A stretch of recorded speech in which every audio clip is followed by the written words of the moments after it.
There is an epidemic sweeping across the world, our country, and there is something that you can do about it. We are talking about the epidemic of loneliness in today's episode.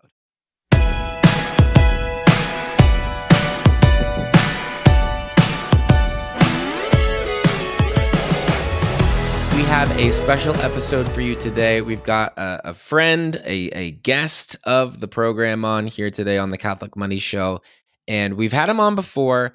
We just had to bring him back. I was talking with him the other day, and this topic came up of this epidemic of loneliness that is just taking folks' lives over.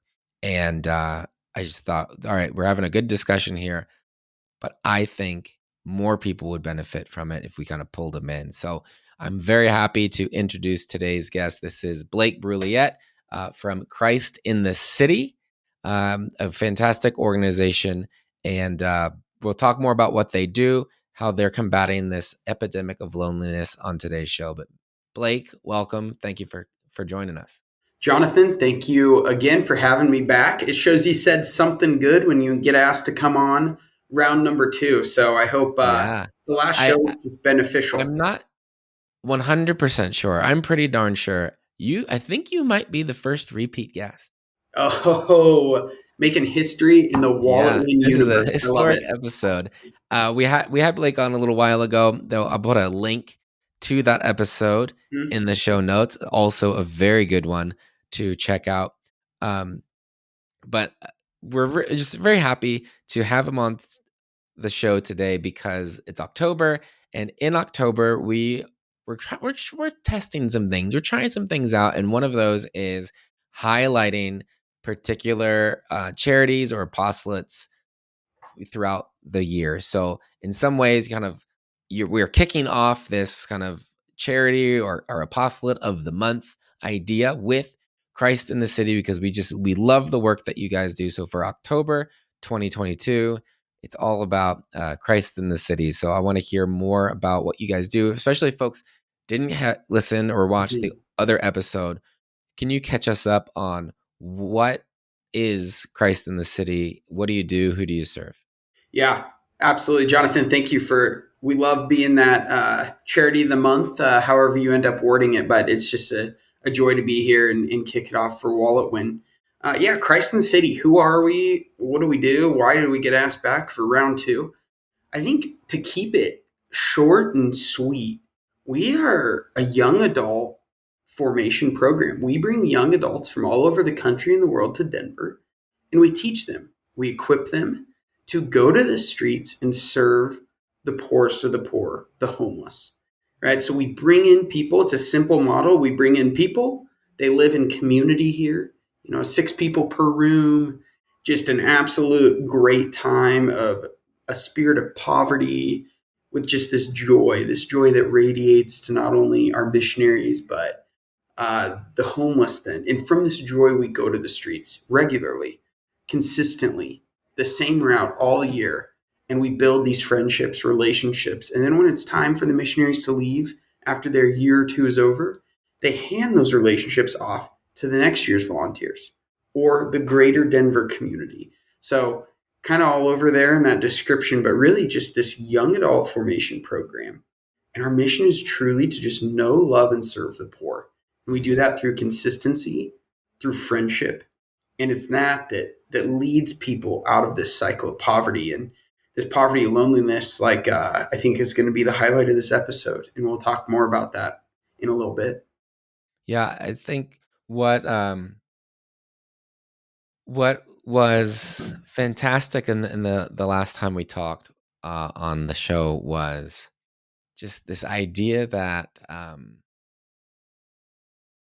that one of the biggest things that we can do, one of the greatest gifts that we can give someone is like the gift of our presence, a gift of our acknowledgement, like interacting with someone else as a fellow human being, which sounds crazy or sounds just like so simple, but we can overlook it so easily. And our conversation last time, I'm sure it's the same for a lot of folks, but it has, it's done a lot of really cool things for our family. So we do a hybrid homeschool thing. So and so twice a week the girls are like with other kids, kind of like at school, and where we go is downtown in Omaha. Hmm. And there's almost always, right? We get off the highway, the church is like right there. There's almost always somebody either at that corner or the one that we pass on our way out at the end of the day when we pick them up. And right, and it's likely like you said, right? It's like, and I mean, it's a consistent route because that's what we do, right? Right, we have to pick up the Yeah. kids on Thursday, so we see Yeah. them every Thursday, and it's usually the same. It's like these two guys. I don't know if they trade off or whoever's there first or whoever, whatever it is, um, but after we talked, we were just like, like it was more convicted. Like we got to do something, Yeah. and so um, some days we were a lot better about having something with us to give to him, like uh, like some snack thing, Yeah. that we have Which is for the what we kids talked about anyway. in the last Yeah, we're talking episode, about what we right? can give them, Yeah. it was great because it was soon, right a little bit after we talked, Walmart had like this ridiculous sale on hand warmers. Oh, I bought the best. so many. I've got like 2, and I got hand warmers, foot warmers, like those big Mm. stick-on body ones. So I packaged them all up. So I've got like 2 shoe boxes full of those because it was starting to get into, it was a little off season. That's why they're on sale. But Yeah. they stay good for a while. So we've got it back in the car now. It's starting to get chillier out here. So we've got those ready to give out. We have, in the summer we had waters or whatever else it was. And so we talked to the guy, right? We gave him something, but we also like stopped. So just the other day, a week or two ago, it was the other guy, and we're talking to him a little bit. And there's a light there, right? And we kind of time our pullout to make sure we hit the red, Oh man. See, and which that's love. most What people an usually act of don't do. love. Yeah. What an act of love right there. But so we're there and we're like chatting with the guy or whatever. And we had talked to him in the morning when we dropped the kids off. And so we're coming back around. And in some ways it was great because like we were talking and like the light turns and we're still talking a bit. And like somebody behind us is like, "Brr, brr," it's like, well, oh well, you're gonna have to wait a little bit because Yeah. we're talking to somebody right now. Um, and like we know their names, the kids know their names, and so they're like, hey, it's so and so, let's go, like what do we have for him, or and they just see it. Or the other day we were going to what we stopped in at a Panera or whatever, Yeah. and because we have this that's like $10 to get like as many drinks as you want in a month. So we just popped in to get like a drink. Because we were nearby, and there's a guy like on that like little median thing Yeah. by the light, and so we're like, oh well, here we go. And I knew this was just what's so great because right, I knew, oh, this for some reason this week Panera's giving me $1 off a bagel once a day, and so I'm like, oh, well, I'll get this guy a bagel, right? Like I'll use that. I probably wouldn't have used it for me, or maybe I'd use it for me and I'd just keep it. But now I'm able to think, oh, well, this is an easy way to give somebody something. So I got an extra water, a bagel, toasted, buttered, all that stuff. And on our way out, we made sure we hit the light, talked to him a little bit, and gave him the thing. He's like, and he goes, he's like, this made my day. Yeah. Right? We're thinking about somebody else. It's not necessarily, oh, we got a bagel, but like someone else thought about me and what I might want or need. And that is something, in some ways, it's rare for a lot of us, but I can only imagine it's ultra rare for the homeless. Yeah. And that's exactly, Jonathan, what we talked about last time was just having that mindset shift. And I think, right, like my favorite part of that was not that you thought of the man before Panera, which I think is amazing, by the way. And I think that just shows your whole mindset, like your whole universe of like understanding the homeless has shifted, right? It's like, oh, I think about them. And I would love to know more about how your daughters interact with them. I just love those interactions. But imagine when you're at the stoplight and you're the man or the woman or whoever it is, and you're being talked to by someone who is getting honked at to move. And again, for you, you're like, well, you just got to wait a little bit. But for them, they're like, this person, I'm usually getting honked at. Someone's getting honked at with me. Like, they're willing to be honked at for me. And again, I know that sounds so ridiculous, Hmm. but it's like those things matter, right? Like when you're alone, when you're by yourself, when people don't know your name, it's like, hey, this isn't only someone who knows me and got excited to see me. They were willing to be honked at for me. Like, just let's just keep, like, you're just taking it a step further each time, each interaction. And my favorite part is kids, right? As kids, we are so innocent, that childlike joy, that childlike Yeah. awe and wonder that your daughters have. They aren't, my guess is they're not nervous. They're excited. Yeah, yeah. It's great because they're kids, right? Yeah. They can't filter everything out and like know what's going on Nope. fully. So the one time we were driving by and there was like a guy like working on the side of the road, like whatever it was, picking up litter or fixing the side. I forget what he was doing, but Yeah. like he was there because it was his job to like do something to that area. Mhm.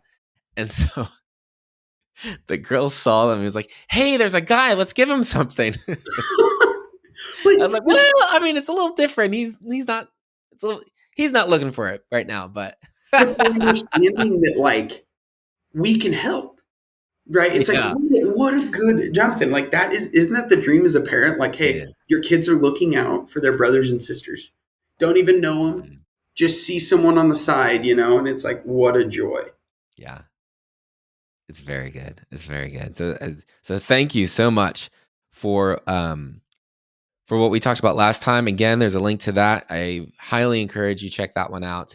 But let's get a little bit deeper, right? That one was maybe a little more practical, a little bit more Mhm. surface level. But so let's go one like another layer deeper and get more into, right? Why does it feel so good when, hey, this guy's getting honked at for me? What's going on there? What is that addressing?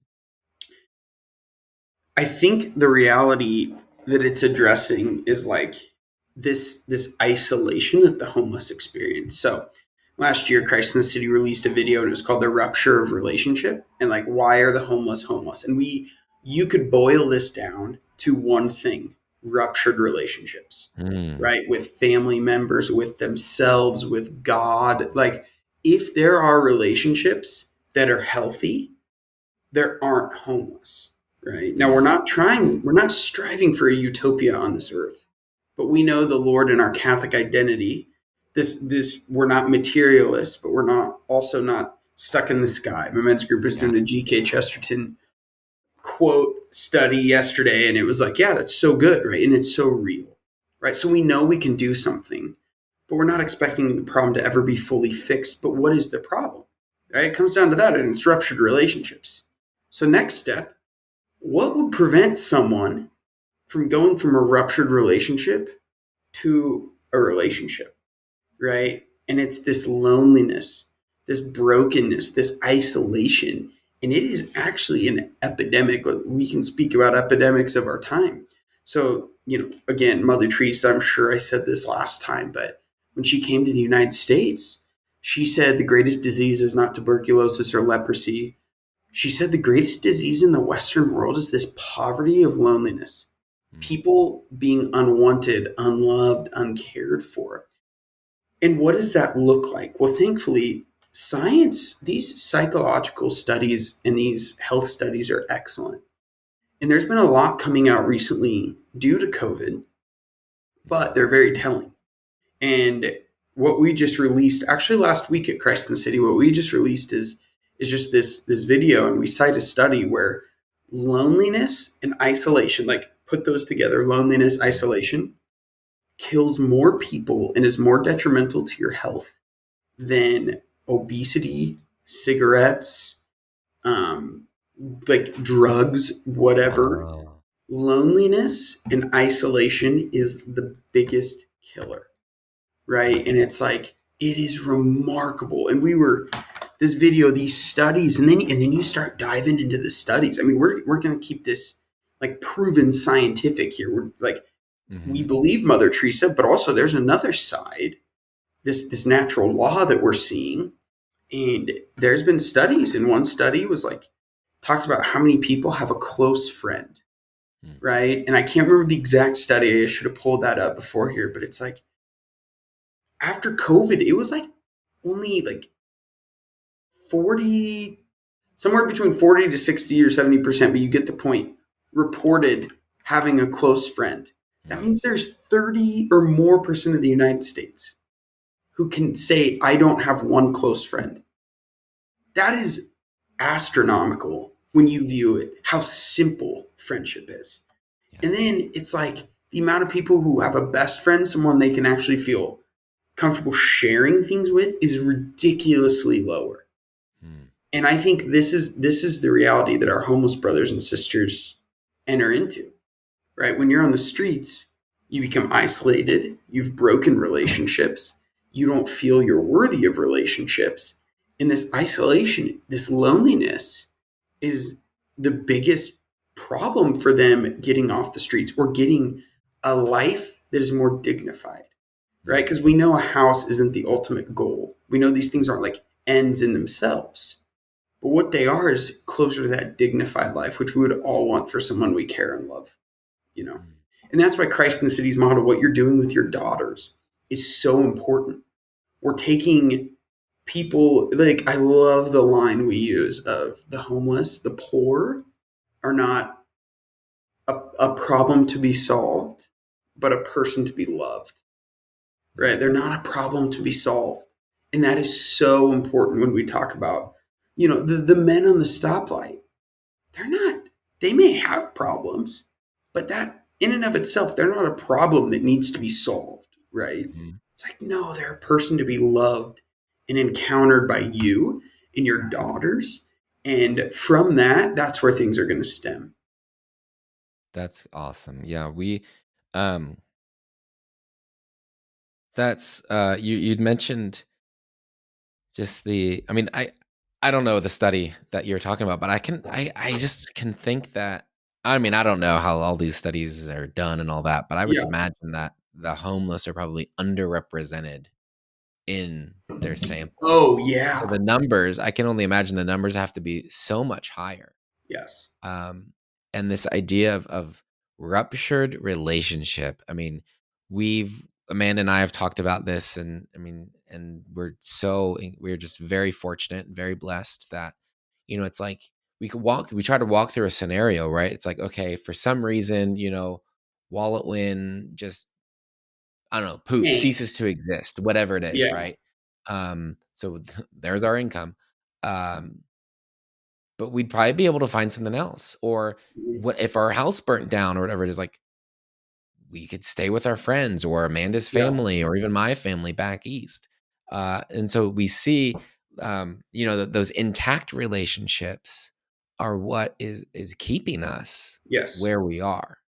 And so, yeah, it makes so much natural sense that ruptured relationships, that's what's gonna pull you down into a hard time or keep you there.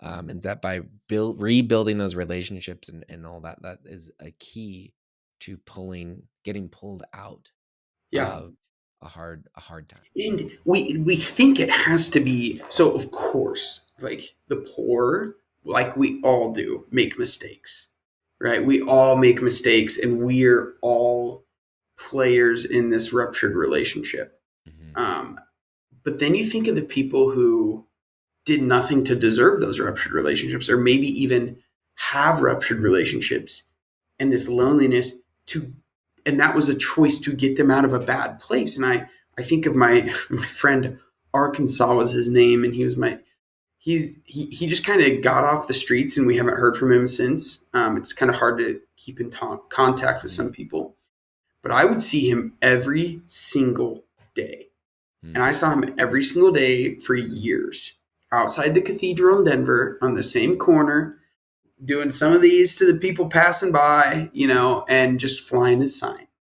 In Arkansas, he had a family that was doing and selling and producing meth. Hmm. And Arkansas was, of course, in the family business, expected to continue doing that his whole life. Hmm. All he knew was his family and people in that business. And in that world, that was his world. He moved to Denver because he didn't want to die like that. Mm. He literally picked up, moved to a place where he knew no one, and chose to be homeless. And of course, this is, an outlier story, but Sure. every homeless story is an outlier story when you think about it. Mm. It's quite wild how each story has its own facets and unique things. But Arkansas, I told him one day, I go, I am so proud of you. Like, you gave up so much comfort. I don't know if that's a good word for this one, but like, you gave up. Yeah, you're at risk of, going to prison and those kind of things, but people that are going to have your back. Like, Mm. you gave all that up. He can't go back. Like, he severed those ties, right? And that is, I don't know. Thank you for listening to my Arkansas story, but I just look at that and I'm like, that ruptured relationship. And what did he need? He needed friends. He was really good at making friends. I mean, he was a very beloved man by all of us, and that's why he got off the streets. I mean, he had so many people who loved and cared for him, and he just had that personality, but not everyone does have that personality, and that's why he was blessed in that to be a friendly man, you know. Mhm. Yeah, oh, I miss Arkansas. I haven't thought about him in a long time. It's been a few years since I've seen him. Mm. That's wonderful. I hope he's continuing to do well. Yeah. But yeah, I mean, I mean, that's a man. Yeah, I mean, it gave up a lot of familiarity, a lot Hmm. of, um, however shaky it might have been, the support system that he had Yeah. in order to find something better. You know. And we talk about that with the homeless, right? Like this loneliness. I've had a lot of people tell me, like, I met this guy and he didn't want to get off the streets. And it's like, I'm sure he said that. I really, there's a chance he even believes it, right? Most likely he actually does believe that or she believes that. But what would make someone believe that? Mm. Right? I love this thought exercise, like you said earlier with your wife. Like, thought exercises are good. Like, what would have to happen for you to believe you wanted to live like that and scrape by every day and fight every day? And I think one of the simple things it boils down to, let's not even worry about the practicals. I think again, this loneliness, right? If you have no friends and you're on the streets and there's this group of people you see every day, maybe the volunteers or the other homeless, right? Like, we desire community and friendship so bad. Mhm. It's like, how can people be in these gangs? How can people be in these, in these homeless camps? How can people be in these areas where they know you talk to them and they know it's not good? Well, even crappy friends are better than being by yourself, Mm. right? Like, we fear in a good, healthy way this isolation, Yeah. right? Like, why?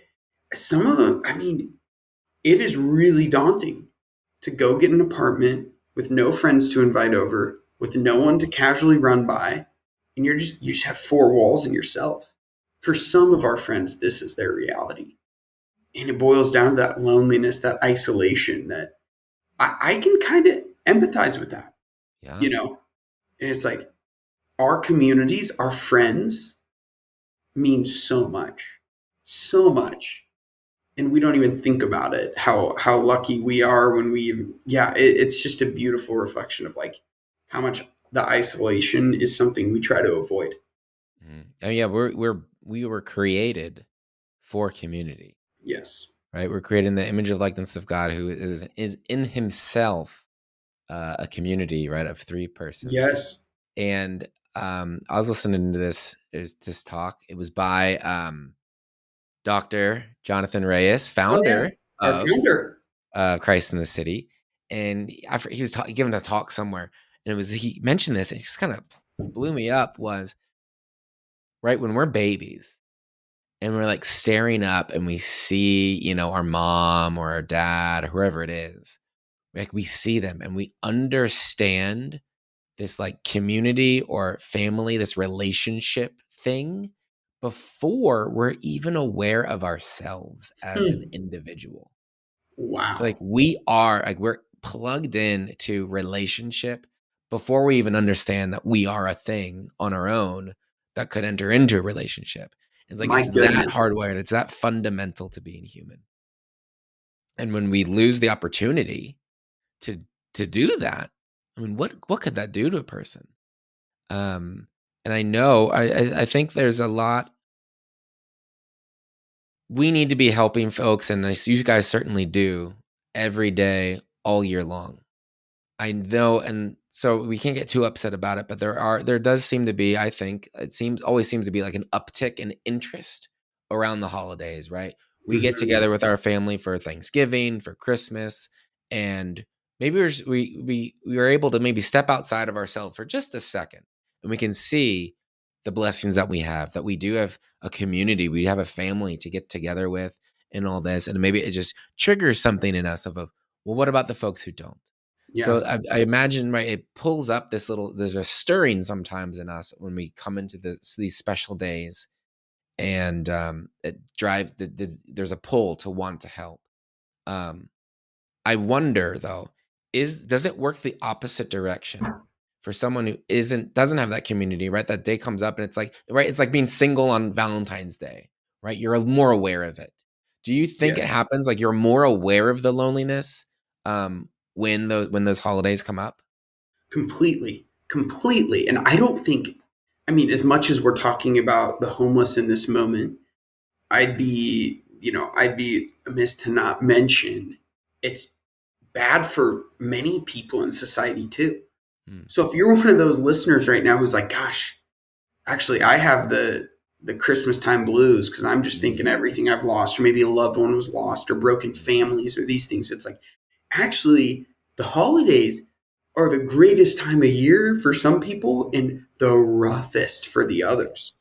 And I think the others, including, many of your listeners probably have this, or, recent lost loved ones, and just knowing how hard it's going to be. But also the homeless feel this exceptionally well, mm, right? Like, and I say exceptionally well, like exceptionally deep, yeah, right? Because it's rough. Can you just imagine walking around on Thanksgiving or Christmas or staying in a shelter? And it's just it hurts. It hurts to even think of, right? It's like you just kind of want to invite the guy at the stoplight over for Christmas, you know. Um, but what I'd say is one of my favorite parts of this is people always ask us like, "Oh, do you up your work during the holidays?" And we do a weekly lunch in the park, mhm, and we will not miss lunch in the park, even if it's on Christmas. I believe we've had it on Christmas before. mm, It's like every Wednesday, we try to be continuous. Why? Because that's the reality our brothers and sisters are in. yeah, Um, but I love the generosity of people during the holidays. I truly do. And I think it is a great part of the tradition of the holidays, especially the Thanksgiving and Christmas, just thinking about the poor. And the homeless actually, in a good way, are remembered a lot during the season, right? They're remembered a lot, and it's such an important time to remember them.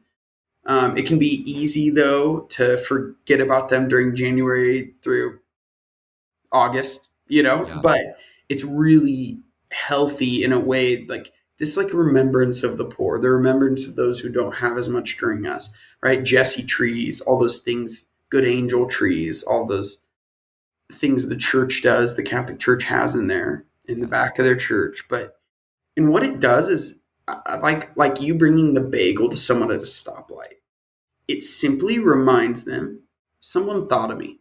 Yeah, I'm struggling this Christmas. I'm struggling this Thanksgiving, but someone bought me a turkey.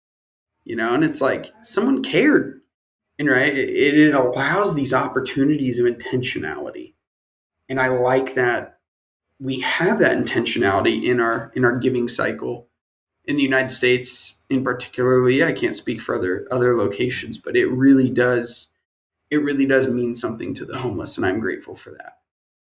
That's wonderful. What are ways, and again, we've probably talked, some of them are going to be maybe similar to what we talked about last time. Some folks haven't listened to that, so that's all Yeah. right to, if any answers or repeats, but what are a few ways that, right, someone's watching this, someone's listening to it, and they're like, okay, yes, this epidemic of loneliness, this is an issue. What can I do to help? Yeah, totally. There's many ways, and I'm going to speak generically what you can do, no matter where you are. And then I'm going to speak about how you can get involved with Christ in the city. So I guess you can get involved with Christ in the city no matter where you are. I'll get to that in a little bit. Mm-hmm. But I think, Jonathan, last time we were on, what I shared with you that you've done well with your daughters is just truly like change your lens. Change your lens with the homeless and the poor or whoever you may see. And just begin by introducing yourself. You don't have to fix their problems. You don't have to be their savior. We love to fix problems, right? It's one of the greatest attributes of America, right? But also one that can hold us back from relationship. So truly just breaking down that barrier by introducing yourself, stopping by to say hi to someone. Mm-hmm. I've been doing this for 8 years now, and I still get nervous doing that sometimes, right? It's like you're at a new holiday gathering coming up and you see someone new, or you're at a holiday gathering and you don't know many people. It's still hard to introduce yourself in those Yeah. settings. So don't think it's not going to be hard with the homeless per se the rest of your life, right? It's like, come on, we have that little reservation in us. But just starting with your name, simply, hey, my name's Blake. What's your name? Right? And I'm sure that's how you started at the stoplight or the bagel guy, right? And that leads to the next thing is if you're wanting to give them something, know what the homeless need. And it's very simple. During the winter, like you said, hand warmers, something to keep warm. No matter what time of year, the homeless are in need of socks. Socks are one of the number one things needed for the homeless. They're on their feet all day, shoes outside, those get dirty, and they run through socks a lot. Laundry isn't always necessary, and you need to change your socks regularly. Yeah. And then just simple foods, simple snacks, right? That say, I thought about you. My favorite is just keeping a 24 pack of water. It's the only reusable water bottles or disposable water bottles I buy is literally for the homeless to put in my car and to pass out. And it means something on that hot day, even on that cold day. Just that I saw you, right? So my encouragement is don't think this has to be a revolutionary change in your life, right? Just for you, it's like you didn't change anything dramatic. You still drive the same route every day. You just incorporated something onto that drive, right? Like you just added something to your life, and it brings out just this wealth of life in you too. So those would be the simple ones, truly the simple ones. And Christ in the City has some videos more on how to encounter, make care kits. I'll send you those, Jonathan, that maybe we can We'll put links to those. include in those. And it's how to make a care kit. That could be fun for the holiday season for you and your family. And it's great for kids. I don't know your demographic, but for any of you parents, it's so good. In such a fun way. And it means something, right? I'll share a little story from yesterday. I brought my son, and he's 7 months old, and I was introducing him to some of my friends who come to lunch in the park weekly. And some are homeless, some are low income housing. And they were so excited to meet my son. I didn't give them anything. I literally shared with them my life, and they knew about the pregnancy. They knew about the birth. They were praying for my son and my wife at this time. And they were so overjoyed to meet him. Right. And like that kind of stuff. Yeah. Right. Like that, those little things. I really didn't solve any of their problems, except I brought them one step closer to knowing they're not alone. Right. That they're not alone.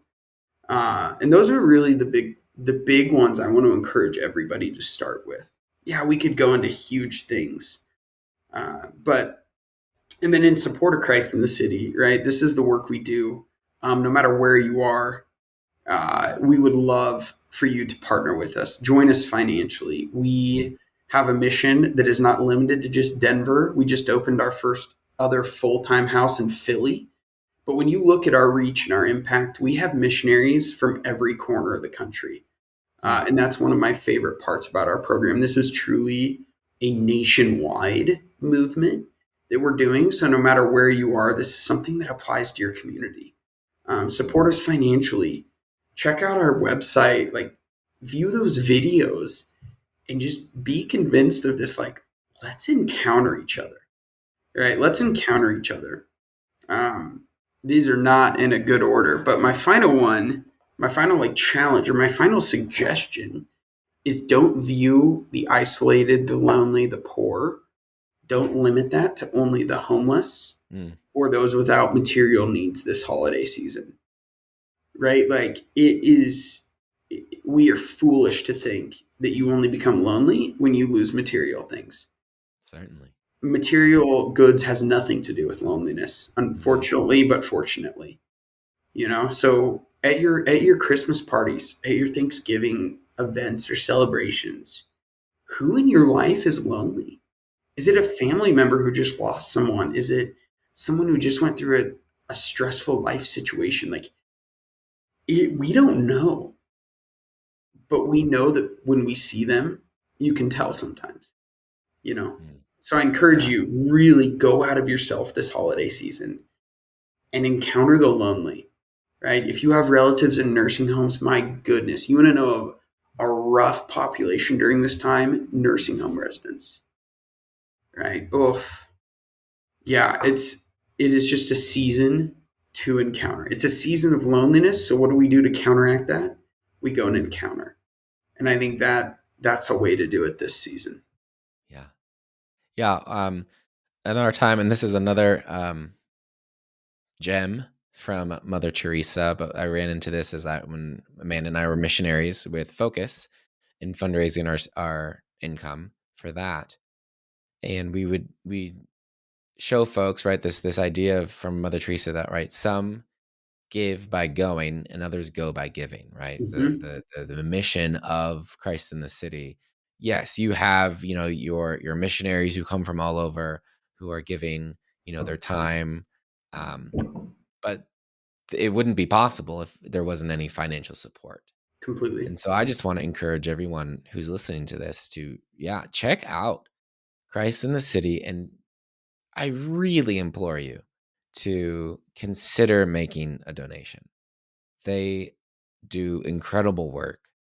And there's golly, certainly do some stuff in your own life with the people you run into whatever their situation is.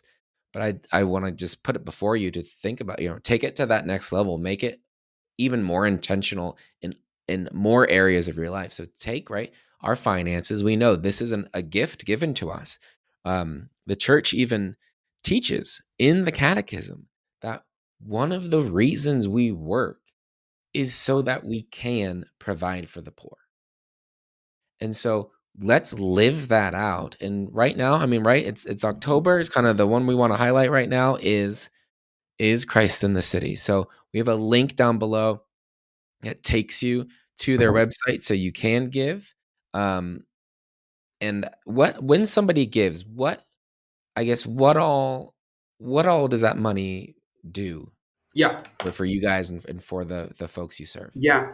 I think the first thing that I should point out here is, as I said earlier, right, we're this formation, this teaching program, but I think it'd be really important to highlight how many people we teach to serve the homeless each year and bring to Denver or Philadelphia to do it alongside of us. So Mhm. each year we have 45 missionaries about who we bring for the full year volunteer. And of course, this donation goes to supporting them in their consistency to go to the streets and encounter our friends regularly and to be there on those same routes and have this presence. We also have summer programs, and our summer programs have another 70 a year Mhm. who 18 to 28-year olds, not only college students, but maybe teachers over the summer, just truly whoever wants to volunteer. We have another 70 who come and really just dive in to serving the homeless, and then we send them home. We send them home to go do it wherever they're from, right? And then so we have our missionaries, our year of service, our summer service, and we have over 250 mission trip participants each Mm. year. And all these people are unique individuals. No stacking the numbers here. It's these Yeah. are people coming for 1 week to learn, walk the streets with us in Denver and Philadelphia, and then we send them back to their college campuses. We send them back to their cities. We have seminarians doing this, all sorts of people. Mm. It's another 250 people. And then you throw in all the volunteers we have, right? Each year, over 1,000 volunteers are coming from Denver Metro, Philly Metro Mm. now, and all over. We have people flying in just to come and learn and serve with us. So when I say this mission is a movement, I think it's so good for us at Christ in the City. We're starting to realize like this was originally a Denver thing. This was like a Denver project for the Mhm. homeless in Denver and the poor in Denver. But what we found is the Lord is asking us to train, equip, and serve those in Denver, right? We're that both and program. So, and that's our focus too. Our focus is both Denver, both Philadelphia, and both all these other cities over the summer. And everyone we bring through our doors, we want to convince them, convict them of their missionary identity. And I believe that's what the donations go to. I mean, Mm. that's not. I believe it is what they go to, and like you said earlier, Jonathan. I think my favorite part as the holiday season approaches. I gotta say it because as you're a big YNAB fan, right? Wallet I Win's am. all I about Yes, we love YNAB. So YNAB here at Wallet Win. man, my wife and I love what donating, like being generous with the gifts we're given, even though it's not as much working for the churches, it would be in other areas, but what it's done to open our lives, Mm. right? Like we support religious communities, we support our former college campuses, my Catholic high school, it's like, and oh my gosh, is it fun, right? It's just fun to dive into another world and Yeah. make, because what you said earlier is real for us too. We know not everyone's called to be a missionary, right? You can't, Jonathan, you cannot get up and leave Amanda and the kids and come to Christ in the City for a year and volunteer. That would be absolutely like stupid, right? Truly, it's like a foolish like reasoning process, and we know that. We're not Mhm. asking people to do that, but we want everyone, no matter where you are, to encounter and go to the streets, teach with us through a financial donation or whatever means you're able to help. Yeah. Yeah, it's great because, right, if you're working a job or whatever, right, you're trading your time for money. So, right, Mhm. you kinda end up saying, "Yeah, an hour of my time in this building doing work for you equals whatever it is, 80 bucks, 100 bucks, 50 bucks, whatever it is." And then when you make that donation, right, you're kinda it's like you're converting time into money, time and effort into money. And then when you make a donation, you're taking it back the other way. You're taking your money and you're converting it back into time and effort. And Mm. instead of being time and effort in the office or at the behind the counter or whatever it is, it's time and effort on the streets helping people understand and live their human dignity and that Mm. they are loved and they are worthy of it and they're worth more than what a lot of other people might think they are. And so it's an incredible, it's not a magic trick, but boy, it feels like it, that Yeah. you can take, clicking around on the mouse or putting together a sandwich or whatever it is, and that can turn into helping someone feel love. And And that is what can happen with donating to Christ in the City. And that's why we want to encourage you listening to do that. And it doesn't, it doesn't have to be mountains of money, right? Every little thing helps. yeah. So we want to just encourage you to be generous though, because Christ in the, it's just one of those. It's just, I don't know why exactly, but the work that Christ in the City does is really close to our hearts.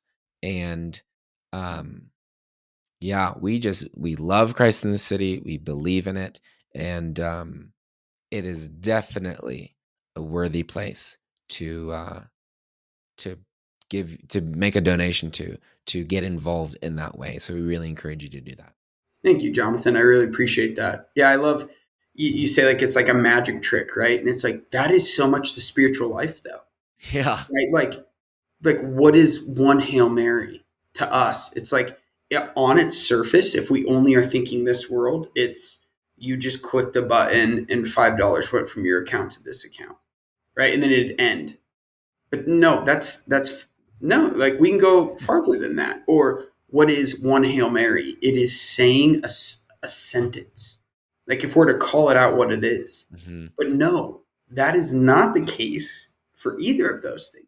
We know with this universal, this like outside of ourselves perspective. And it's that wonder, that awe that we're called to look at. And I love that. I love that just thought of what our simple acts can do. Just like you saying hi to the person on the streets. All you did was say hi, right? All you did was have your daughters give a bagel. But what does that mean? I love it. And that applies to donating as well. Mm-hmm.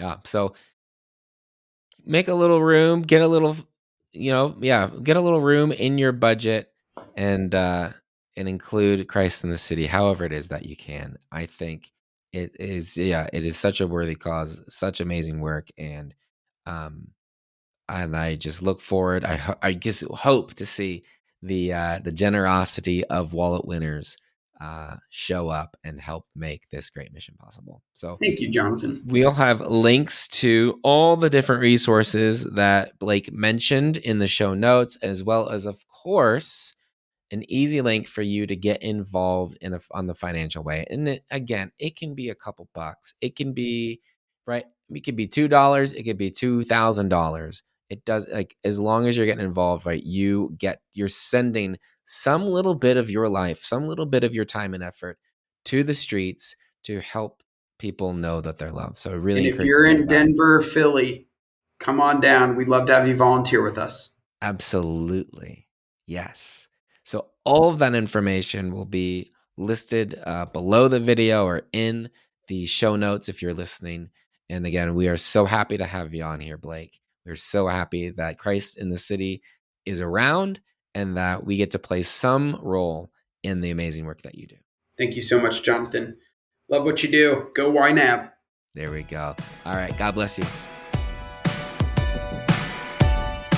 Thanks for joining us today. You can learn more about this show and the WalletWin program at walletwin.com. Music in this episode's from Dylan Gardner. Listen to his new album, Almost Real, on iTunes, Spotify, or wherever you get your music. See you next week.